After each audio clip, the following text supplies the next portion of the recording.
Siz yozda oyoqlaringiz tezroq charchaganini payqaganmisiz? Hech narsa qilmagan bo'lsangiz ham.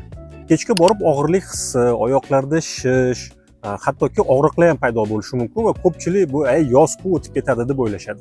Aslida yozda venalaringiz kuchaytirilgan rejimda ishlaydi, chunki issiq havo paytida venalar kengayadi. Bu organizmni sovutish uchun kerakli bo'lgan mexanizm hisoblanadi. Lekin agar venalaringiz zaiflashgan bo'lsa, kengaygan bo'lsa, bu holat vaziyatni og'irlashtirishi mumkin. Vena qon tomirlarining ichida qon to'planib, bosim oshib boradi va bu quyidagilarga olib keladi. Misol uchun, kechqurunga borib shishlar, og'irlik hissi, og'riqlar, mayda qon to'pirchalarini ko'payib ketishi va eng yomoni ko'pchilik buni kuzda o'tib ketadi deb buni e'tiborsiz qoldirishadi.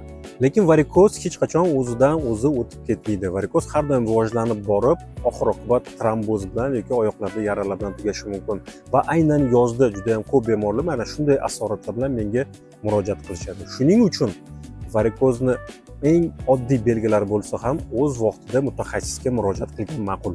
Aynan shu simptomlarni yozda kuchayganini siz payqaganmisiz? Kommentariyaga yozib qoldiring.